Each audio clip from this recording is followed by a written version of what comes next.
This is the Inner Chief Podcast, episode 388.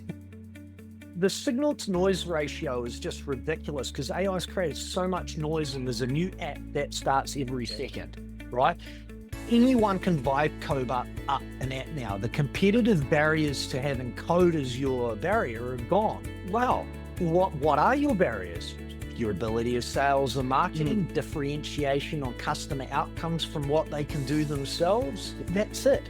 Like if you're providing a service that someone can do better or more cheaply elsewhere, then you're in trouble. And it holds true for any industry at any time on anything.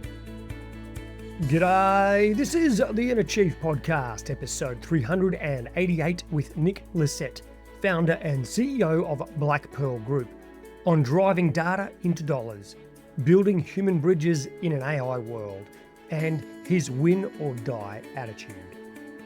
I am your host, Greg Layton, founder of Chiefmaker and the Council of Chiefs.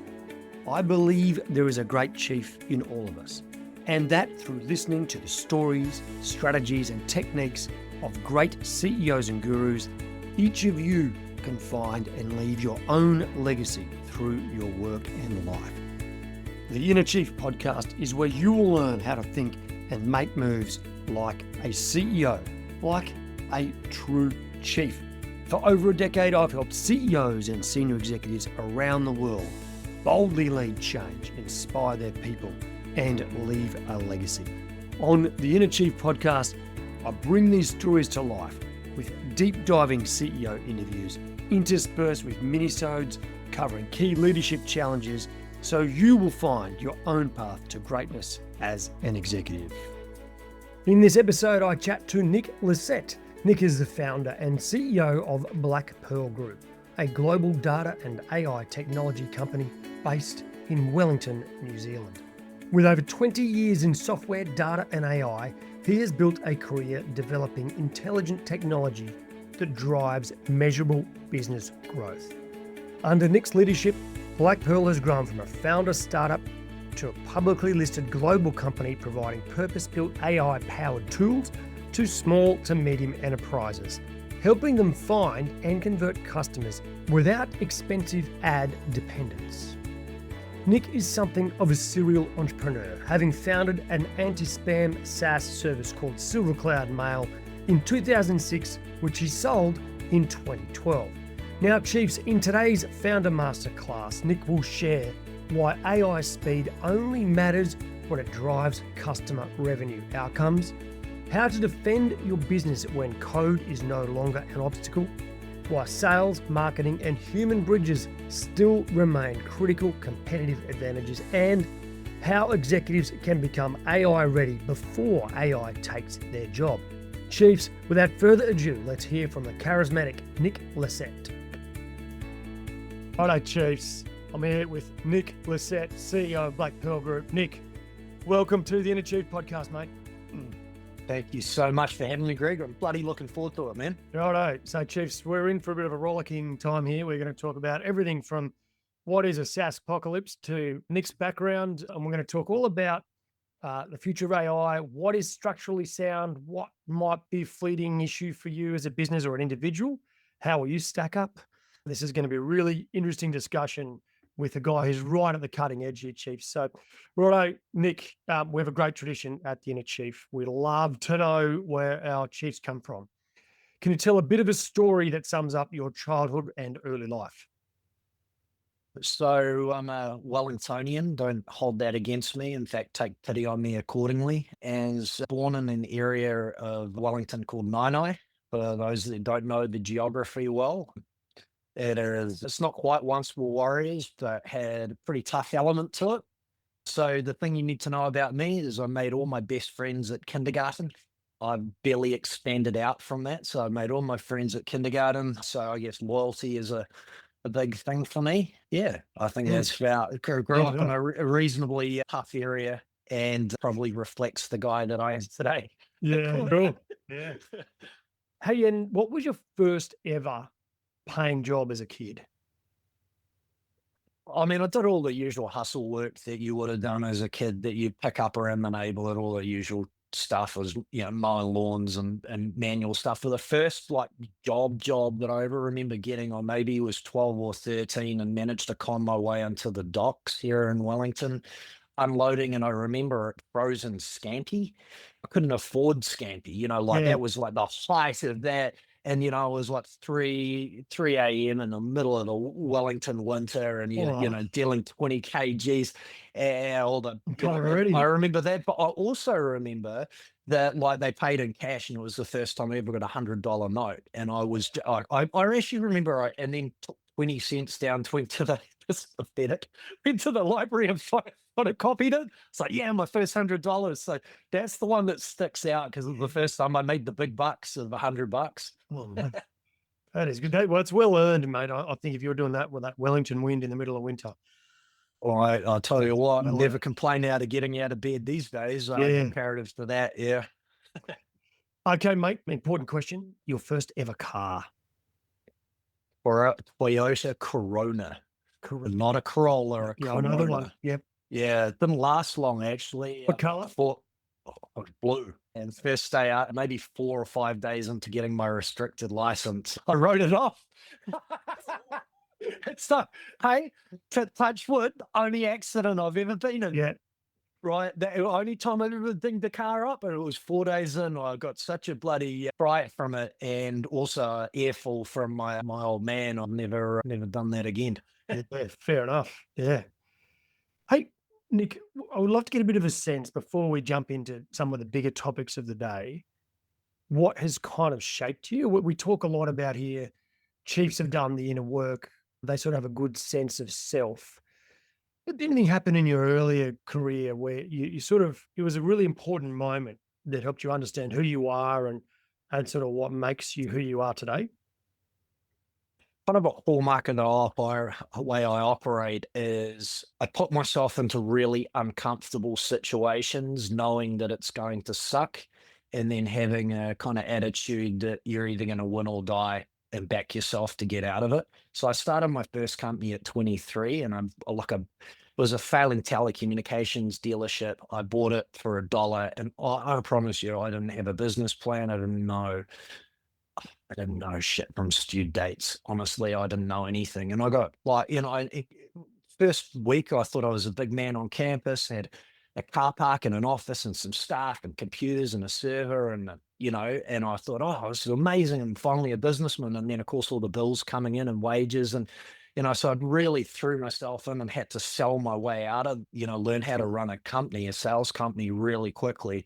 So I think what I found out about myself is that one, I can endure a hell of a lot of pain for longer than anyone else can. That's the thing that I've sort of built up for myself. And the one constant theme everyone sort of says, if you ask anyone in business about me, goes, oh, he's relentless, he's never going to give up. And I was like, yeah, I would have preferred to be smart and intelligent, so I didn't have to put myself all through this shit. But I've just done that. Like you see one thing, there's just that again and again and again and again and again. And I'm just not going to stop. Like people go, oh, okay, you sound like, but I literally would rather die than give up, because I don't want to have to look at myself in the mirror knowing that I didn't give it everything. So cumulative, just so many of those stories. Nick, do you think that's innate or just something you learned from where you grew up and how to get out of those sort of tougher neighborhoods and into something bigger, or is this within you, do you think? I think it's a combination of born and bred. Yeah. So I had, like, my father was probably my largest business influence, and he was always an entrepreneur, and he wound himself, and he did some well and wound himself into shit, and he never complained about it. And he's a tough, he's a tough old guy. He's 80 and he still trains every day now. You get an understanding about tough, Yep. But so I had a little bit of that. You don't give up, stiff upper lip, don't complain, get on with stuff. And a little bit, you learn to love it after a period of time. It's quite, that's the exciting part. Like you throw yourself in these crazy situations and you're busily trying to figure out how to do it. And I've found out almost all time in the long run panned out for me and the company. that in the short run, you hate yourself. Look, I want to go a little bit deeper on this relentlessness. Sure. Look, it's a theme so far of our chat. So one of the things that I like to get a sense of is how do you sort of mentally and physically look after yourself when things get busy, right? And you've spoken a lot about the depths that you're willing to go that others will not.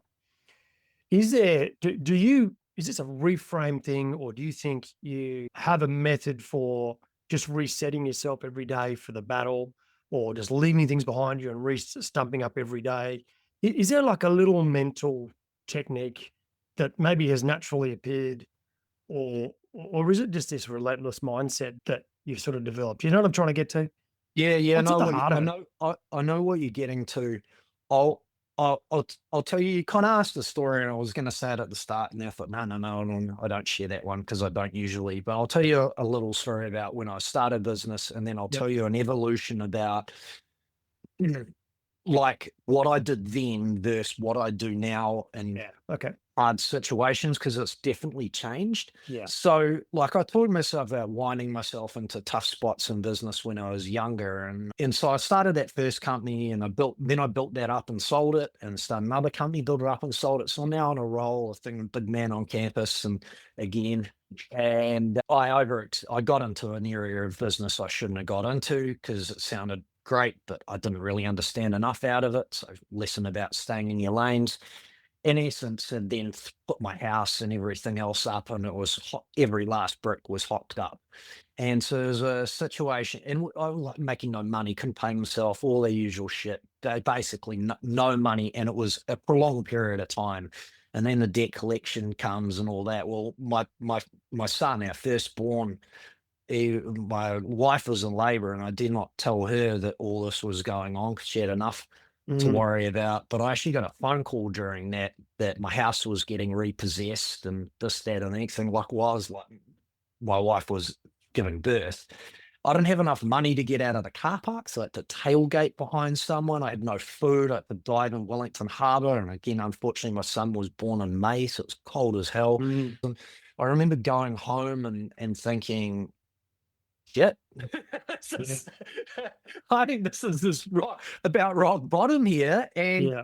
And just remember thinking, okay, well, what can I do to influence this positively tomorrow? Like, okay, it's a big journey, but what can I control tomorrow?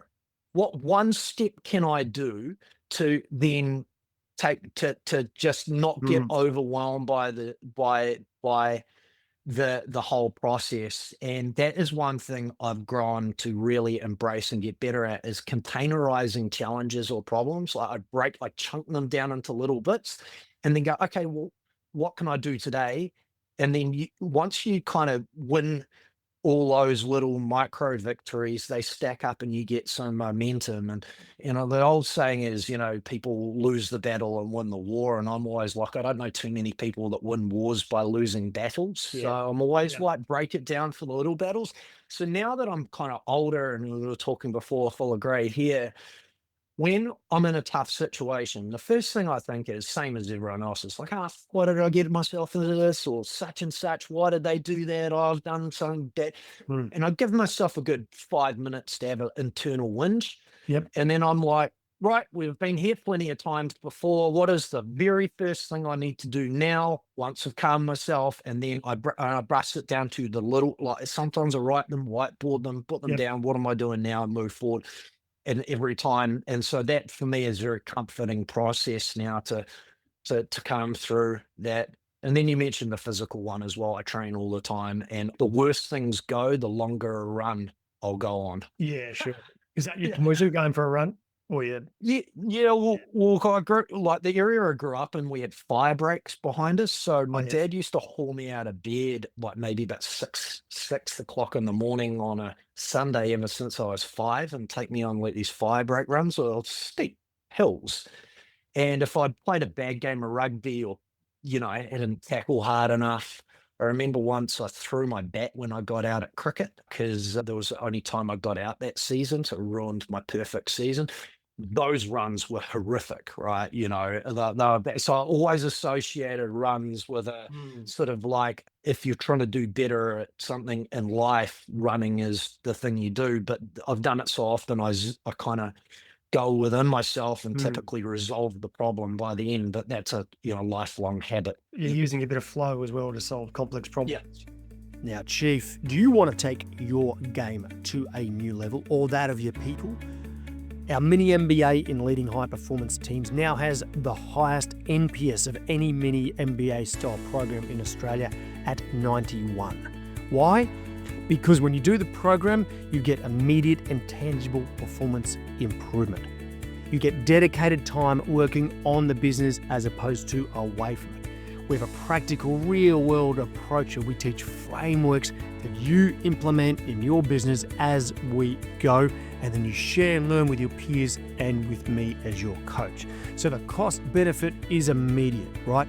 The weekly coaching sessions are live, and you get a chance to ask questions direct to me and of your peers, and the time management is completely achievable because you're only spending a couple of hours a week on this at max, and those 2 hours are actually working on the business. So if you want to add something that really changes your game, that helps you become a real master of transformation and change, and to inspire your people and love your job, check out chiefmaker.com/mini MBA. Okay, let's talk Blackpearl. One of the things that we want to talk about today is the difference in this AI world, where what is structurally sustainable competitive advantage as opposed to something that, well, an advantage or a capability or product that could be easily eroded by AI. So I wonder if you could just give us, in your own words, the sort of 30-second outline of Blackpearl and what makes it kind of structurally really sustainable. So Blackpearl are a data technology company. We started in this over a decade ago, and we've been meticulous about creating what I'd say is a living data set. And we'll talk about it a little bit more, but really analyzing sales and marketing data for great outcomes for customers. AI is just part of that fabric, right? There's been what we've been in for a long time. So when everyone started to talk about AI, I called the SaaS apocalypse 1.5 to 2 years ago. There's a podcast 2 years ago. I said, no, SaaS is dead. The way of thinking about SaaS, the old way, thinking you're going to keep a customer 5 years, it's all over. So we're a data technology company. The thing about it is AI is speed. So AI is a tool. This is the part that kind of frustrates me about it. It's just AI is in a whole new tool set, and people see this tool set and like, holy mackerel, we can do all these things, right? But it is still a set of tools. And if you know how to use them, then you can go faster than other people. Now you still have to be able to control that speed. And the critical part that everyone forgets is outcomes for customers. Ultimately, the customer does not care if you're using AI or not using AI. If you're providing a good service, they want an outcome. In our game, it is they want to increase revenue. And we have to increase revenue. And whether we do that with AI or another tech stack or a guy in a chicken suit on the corner saying, buy more of Bob's tires, they don't care. Yeah. But AI lets you operate fast. And that is the key to success in this economy. Okay, let's stick. I want to split this conversation in two, because what you just said there also applies directly to an individual. But I want to, and an executive and their value proposition and serving their internal customers and all that kind of stuff. So I just want to stick at this company strategy right now, because I was literally just writing an article this morning around this. There's a piece of work that I do with clients, and we take away boards and exec teams, and we talk about this concept, what we call GTFG, or get the fucking gold. And it comes from this mining business that I was working with years ago, where they got distracted from the core business that made them money, right? And in a mining sense, there's really only two people that really make the money: the guy that gets the gold out of the ground, right, the open pit manager, and then the person that leads the processing plant. So once it digs it up, once it turns the dirt into gold bars, in the simplest sense, right? Businesses get distracted by that, by 400 other priorities.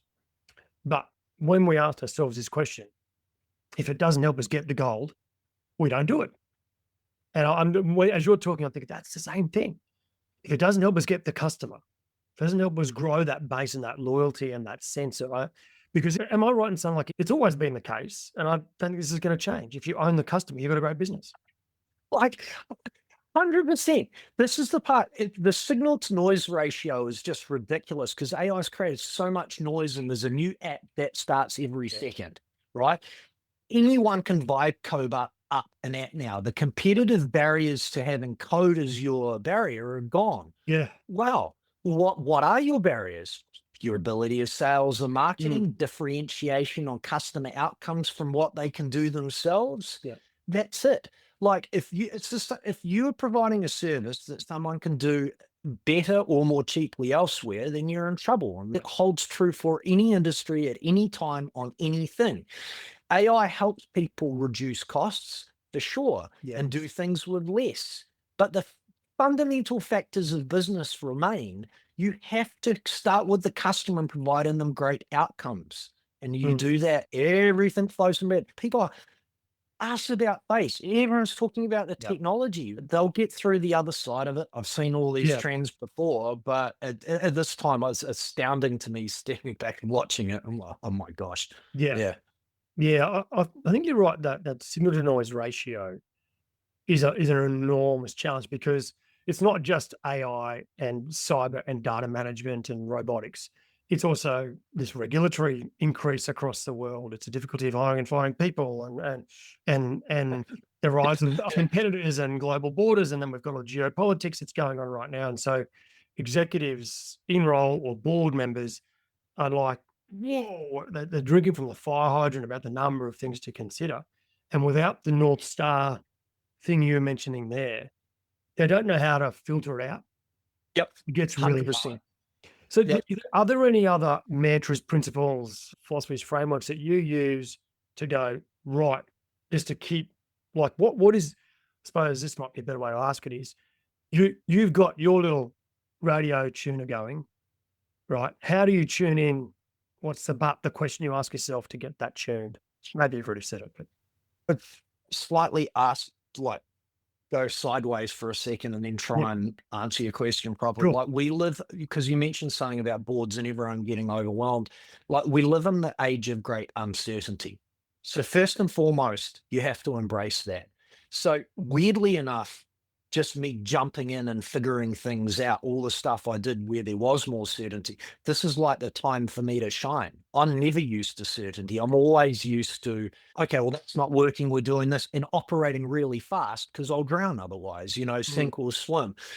So that kind of the question around like, how do you keep focusing on what to do in this situation? I mean, realistically, any business that is trying to evaluate AI at the moment, it can work for you from a top-down or a bottom-up approach. And if you're not fast enough on top-down, bottom-up's a good way to go.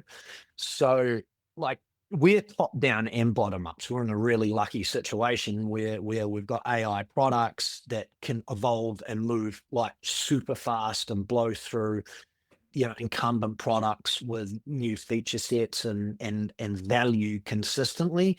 And we'll also run a very, very lean team. Average revenue per employee is, over 300,000, maybe it's 350,000 per employee. We don't have an army of people because we use AI really well, collapse it down. But again, any business that's getting overwhelmed from it, just got to start with the basic, what one project using this new skill set can you do today, and how is that going to better create outcomes for your clients? Or the other way, which is more of a negative take, is run your company more efficiently, because there's heaps of big incumbent tech stocks at the moment. And I, notoriously picked on Xero the other day, or like hero Wellingtonian product, but I was like, they just missed the chance to integrate in data and AI into their service. I know they signed a deal with Claude last week to outsource it, but they've just missed a big opportunity. But they've now made a step in the right direction. So Can you just clarify their user term top-down, bottom-up approach? Yep. What do you mean by that? Top down's like how you're going to use AI to get more revenue. Sure. Yep. Yeah. And bottom up is how you're going to take costs out. Take cost out. Yeah. Okay. So one thing that you sort of referred to in there was this speed of innovation and product development being really fast, push it down through your business. Maybe we've already sort of covered this, but you like to operate at speed. You talk about innovating at hyperspeed.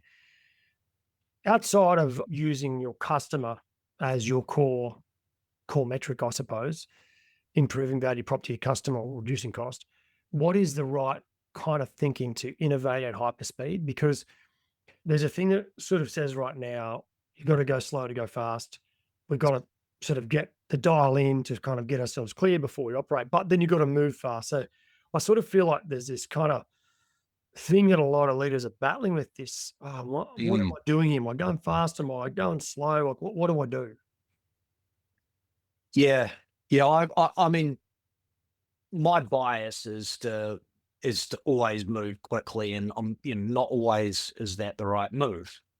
Yeah. But ultimately, I find that I wouldn't be where we are today if I didn't do that. So the reason we're able to move really fast is that underlying to us, the core part of our technology is we've created a private data platform, and we've spent over a decade building it. And it creates and ingests 31 billion rows of sales and marketing signals every day, 31 billion. So there is an infinite amount of combinations you can run from that to see who someone's next customer or buying signals and all that.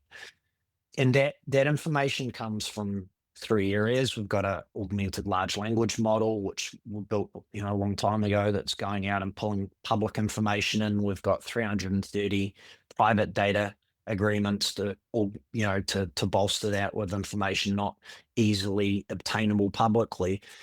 But the area that I always think for us is most important is feedback loops or outcomes from customers. And it's something in our industry that I think people do a horrendous job of, is truly understanding, is the customer winning from using your product? One of the things that I see a lot of people talk about are NPS scores or login metrics or shit that does not matter. Is that customer making money from you? If so, how much and how did they, and how is that measurable to your product, or saving money? And tell me that. And if you can't tell me that number, then you have a serious problem with your business proposition. Like you will hear me rip threads into our venture heads if I cannot pick a customer and you tell me how much money we've made them. It's like, so I can operate really quickly because I'm absolutely moving everything back. I'm not going off Nick fucking feels like this today, so he's off over there. I operate off data and number. I'm in the data business. I operate on hard numbers. So I did spend a lot of time and a lot of energy making sure we get hard numbers. Because I have hard numbers, I can go. Right? Yeah. And does that number improve or go down? Well, fuck, that was the wrong decision. Let's go something else, right? Yeah. That, right? It's the old thing is you can't, if you're not measuring something, you're only practicing or whatever. I'm about, I want a number and is it improving or not? I love it. I love your passion, dude. I'd love to be in one of those meetings. Hey, there's a great book by Janie Smith, and it's called Creating Sustainable Advantage. But she speaks exactly like you do. What is your competitive advantage, and how do you absolutely bulletproof show me in an objective sense what is the number, or what is your proof point, and how is it that your competitors do not have this as well? Because if they've got it as well, it's not a competitive advantage. It forces leaders to go, this is how our business is actually provably better than anyone else at a particular thing. Totally. There is also something else, which is, I not want to speak out both sides of my mouth, but it's also something that's really curious. Like, I only ever had one job before starting my first company, and it was selling commercial rubbish bins out of university. The ones the forklifts come in. Yep.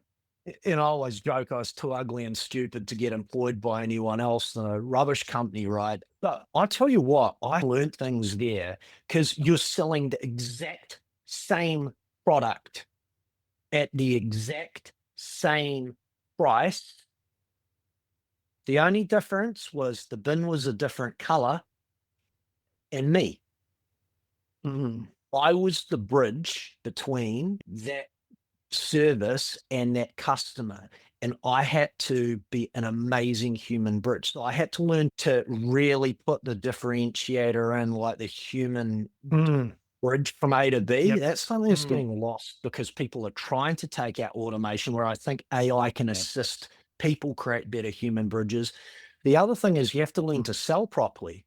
Yeah. So the thing is, at the moment, is there's so many products coming out that your defensible advantage through having, widget A or widget B is decimated in seconds, right? So you actually really have to get to true benefit selling. And this comes back to understanding what that client is trying to achieve from a financial outcome and then tying that right back to what your product's going to do. So it all comes Of back to course, money yeah. in the end, but Yeah. sales and marketing just seems to be like getting a lost skill a little bit, and everyone kind of got lazy because Yeah. they sold features because they had a feature that someone else did, and you can see that where's the benefit, Yeah. where's the financial outcome. Exactly. So, Exactly. yeah, there are just a couple of levers there. Yeah. The human bridge, sales and marketing are two really overlooked levers in the current economy. Yeah. And I think it goes back to what we were saying before about who owns the customer.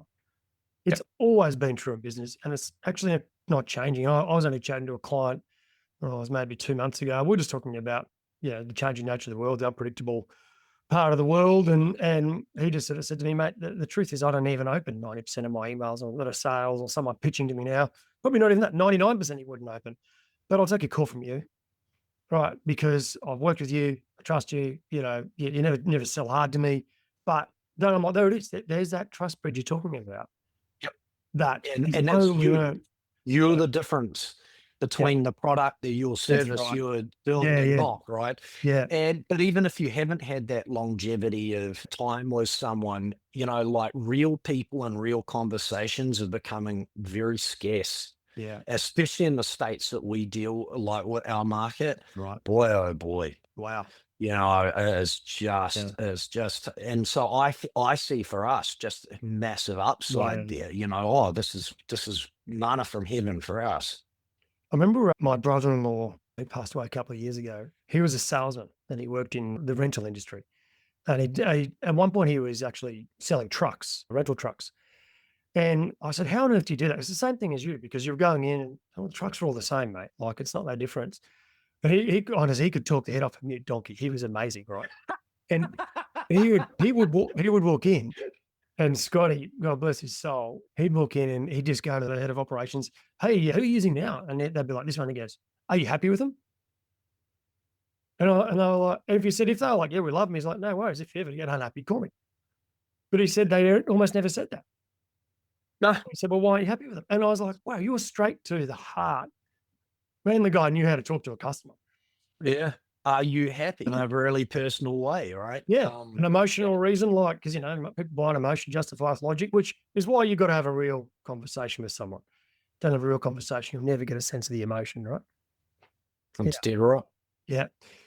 Okay, let's shift gears a tiny bit. Growth, right? So you've been in this thing, like you're a turnaround guy, right? By the sound of it. And so that means getting out of the shit and then into rapid growth over long periods of time. You've got, I think I'm just reading, record annual recurring revenue growth over long sort of periods of time. So when you grow fast, what breaks first? People. Well, take time to think about it. No, like people are the first things to break, because we operate at insane pace to what people think, right? Yeah.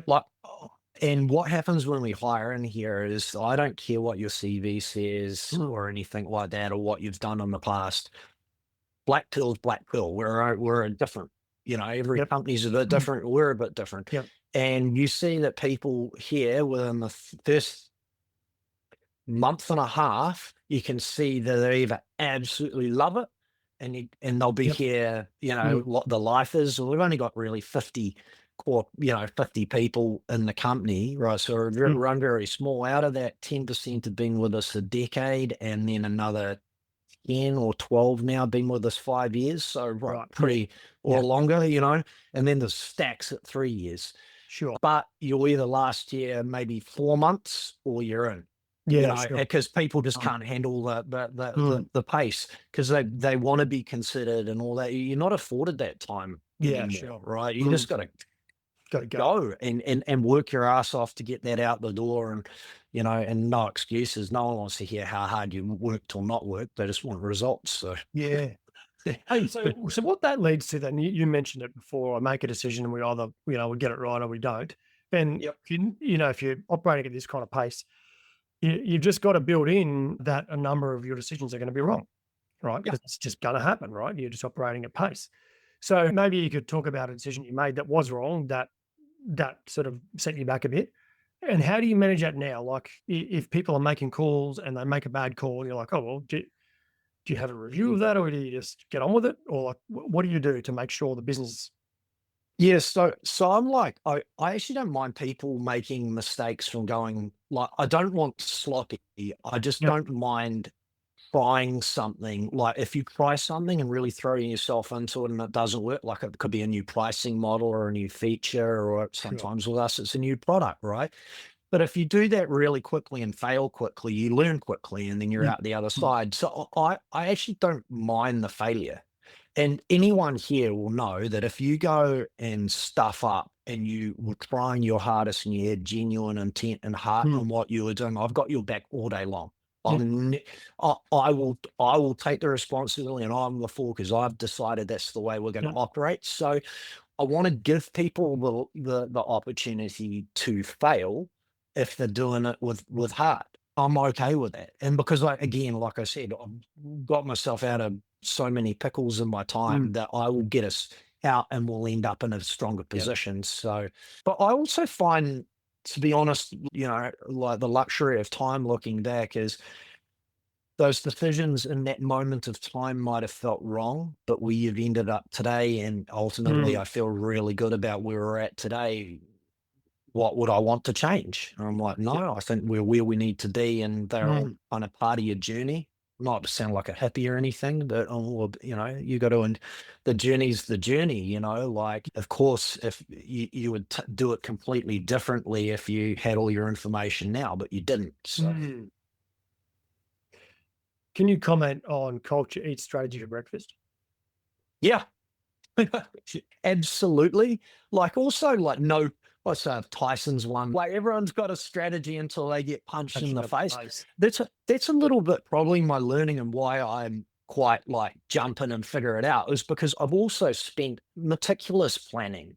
I am actually more detail orientated than you would think. I was plan and plan and plan and plan and plan, and then you go and do that and something's different or you didn't have a bit of information. So I'm hugely subjective. Everything is as it was at that point in time for whatever it is. So culture is everything. Context is king. Yeah. Yeah. And having a team, like sports background, like how many times have you seen a team of really talented people that aren't playing for each other or with each other that just don't win versus the team of battlers, the classic battlers that really, that have more, sure you want talent. And then what do you see with a team with heaps of talent and then that culture? Well, that destroy everyone. Yeah. And that's what you want to get. A players that really care greatly about outcomes.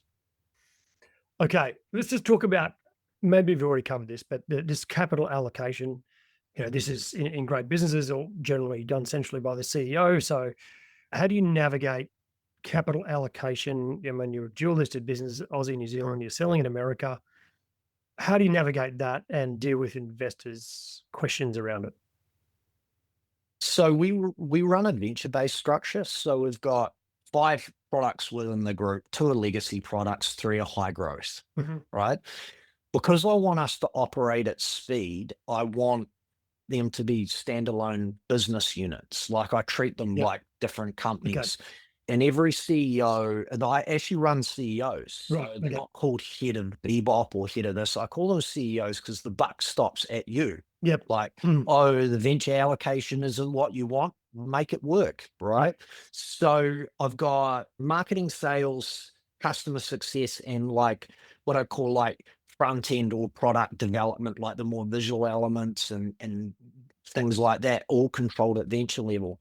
That is because I want them to be able to move fast and not be encumbered by multiple decisions and Sure. priorities Yeah. across other ventures.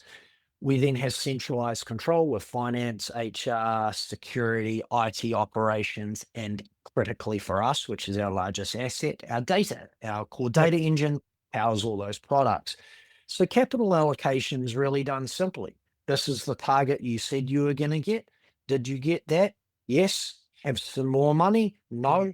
Punished and goes to that one over there. So they're always fighting amongst each other in a very it's a little bit like, I guess, trying to make your way into the Australian cricket team. Like realistically, you're kind of competing against each other for a spot in the batting order, but you're still on part of the same team. And the Yep. challenge is to create a positive culture Yep. with that competitiveness still. Yeah. So yeah, that's what we do. As far as investors are concerned, you're always going to get people with their opinions. You know, we've got tens of thousands of investors now from, you know, some amazing Australian and New Zealand institutional investors, some ex-C-suites from Fortune 500 companies, technology companies in America, down to, you know, your sharesies and, you know, Mara and Para investors. Everyone's got an opinion on what you're doing. And ultimately the numbers are the numbers. You Yeah. know, we've never not grown our revenue in the 3 and a bit years we've been a public company. Like quarter on quarter, no matter what is happening, no matter what wars are happening, what disruptions or don't care. So when you're producing wins on the scoreboard, a lot less people argue with you. Yeah. Righto, Chiefs, more from Nick in a minute. Now, recently we had David Borgia, Executive Director for Business, Western Sydney, and former New South Wales politician. We spoke about building alliances with your enemies, finding your courage, and championing legacy projects.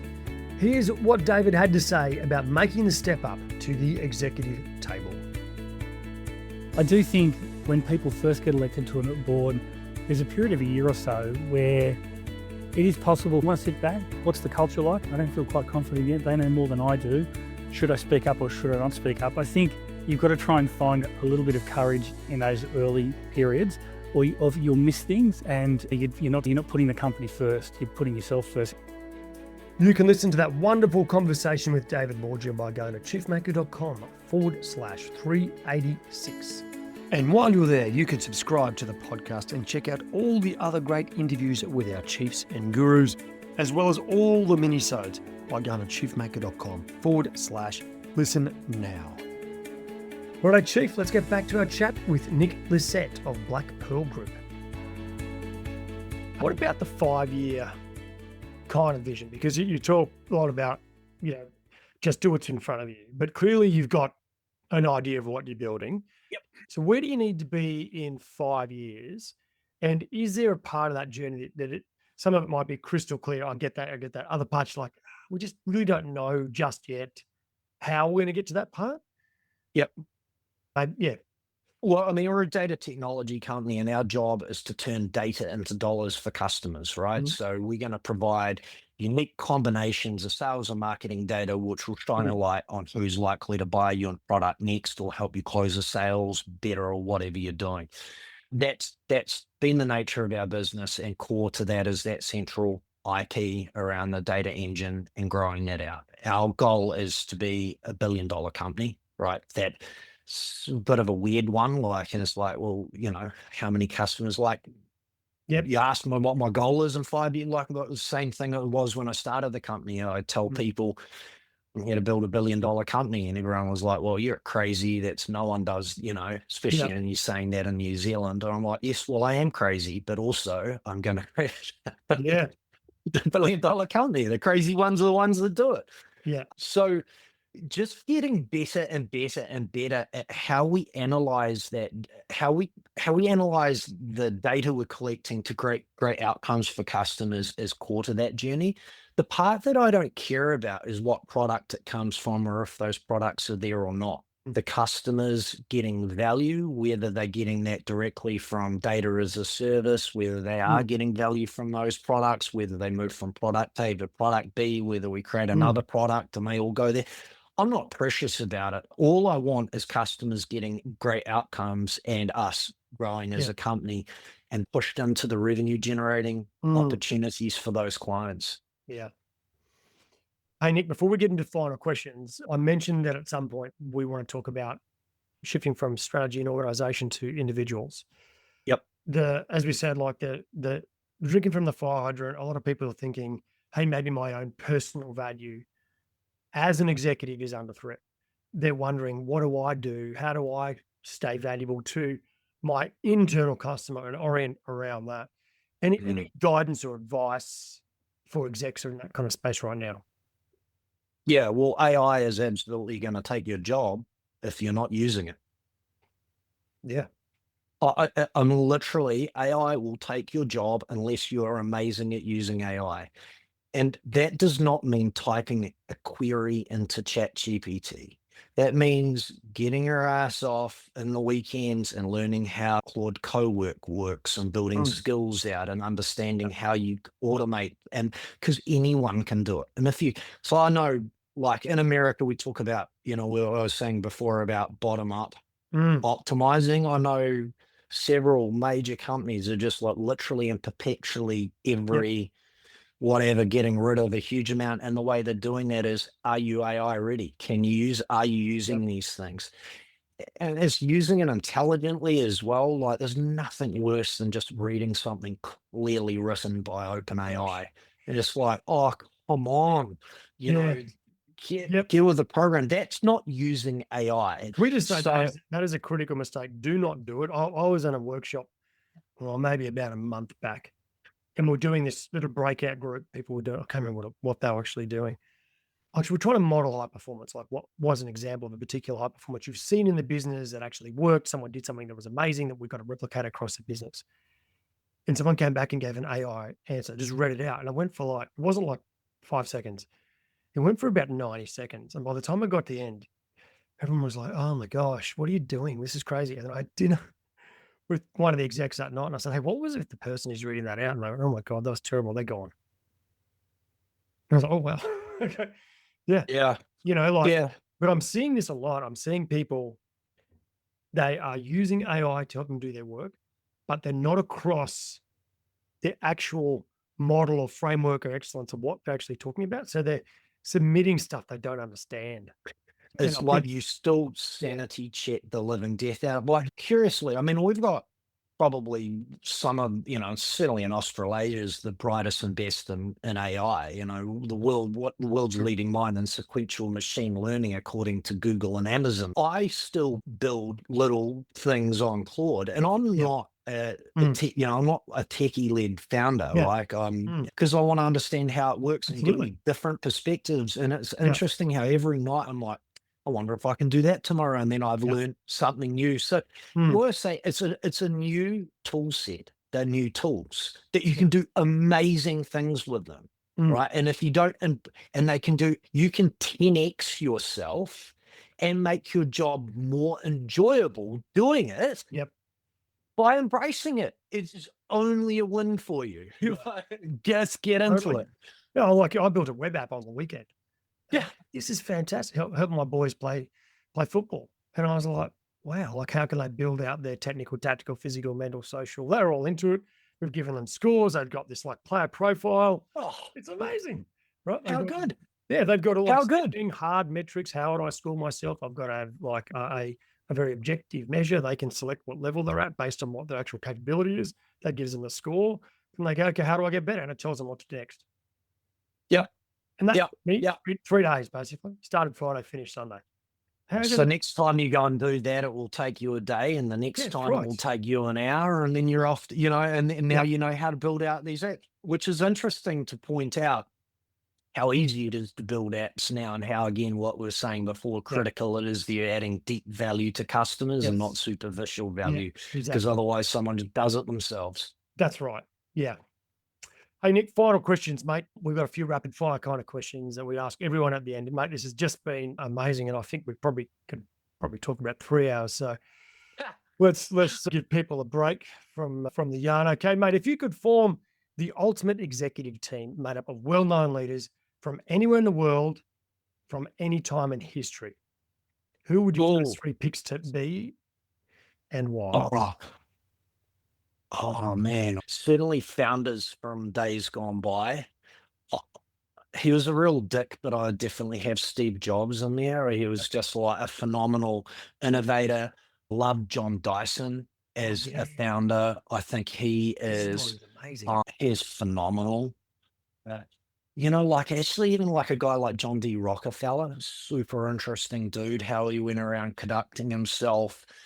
Very like the letters that he wrote to his son for me were really eye-opening about his viewpoints on things. Oh man, yeah, he was amazing.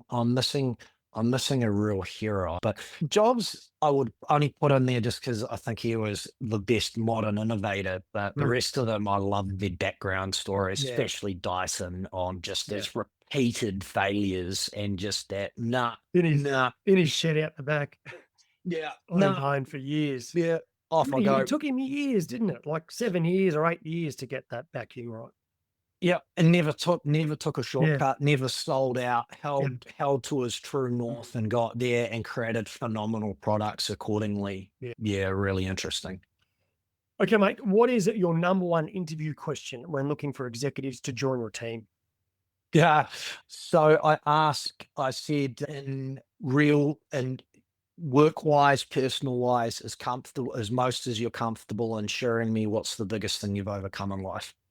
Okay. The executives, typically it's not universal, but the people that have generally overcome hard stuff or done some pretty crazy things, most of the time have stronger backbone than the people that have led sheltered thing. And I'm after fighters. What is the number one book you recommend for professionals of all type? Pitch Anything by Oren Klaff is a phenomenal way on how to sell and how to position your company. If you are raising capital, absolutely must read that. It is one that I go back and revisit that time and time again. Great. Yeah. I've not read that, so I'm going to. It's the audio book. I'm going to do him a great disservice here. I'm pretty sure it's free off Spotify and you should hear him speak because it's how he speaks it. And then you got to take out about a quarter of it because he's American. So you can't try that shit in Australasia. But I sell to America frequently. Or like we only sell onto America and it works. It's just very powerful. Yeah, superb. Okay. Can you nominate another chief you hold with great respect you think should be on the show? The person the current chief that I hold in most respect is actually our chairman and my business partner, Tim Crown. That guy is easily the best human being I've ever run across. Just what he achieved in business. He's founder and current chairman of a Fortune 500 NASDAQ listed company.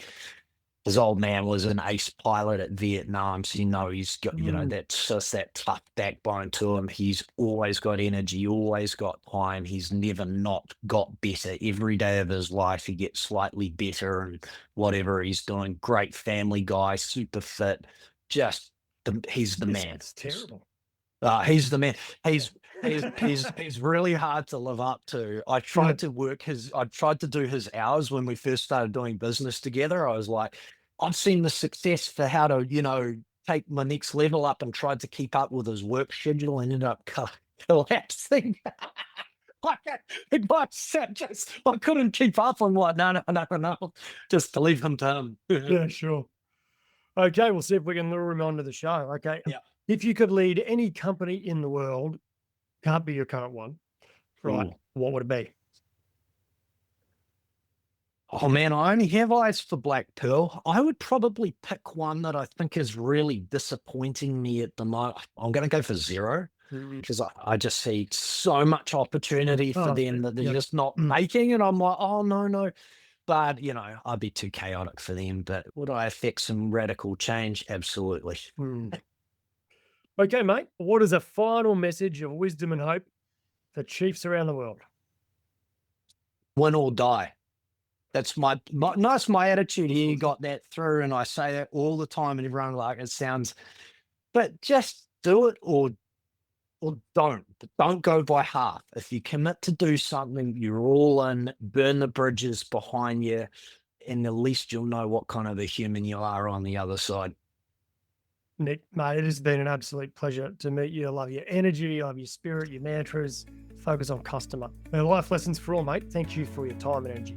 Greg, man, I really appreciate it. Thank you so much. Righto, that sums it up for this week and the enigmatic and inspiring Nick Lissette. What a cool dude Nick is. Just so driven and on the ball and has just incredible standards. A lovely guy full of just some of the most amazing stories before and after our call as well. You can find all the links at chiefmaker.com/388. And if you would like to stay in touch and hear all about some of the best resources that you can find anywhere in the world to improve your performance at work, go to chiefmaker.com/subscribe. Now, Chief, if you're yet to rate the episode and subscribe, I hope you'll do so soon. It helps others see the magnificent value that the chiefs and gurus bring to their life and career. So make sure you hit subscribe on your podcast app now. Give it a 5-star rating if you think it's worthy, and leave a short review about your favorite episode. Righto, Chiefs, as always, remember to stay epic.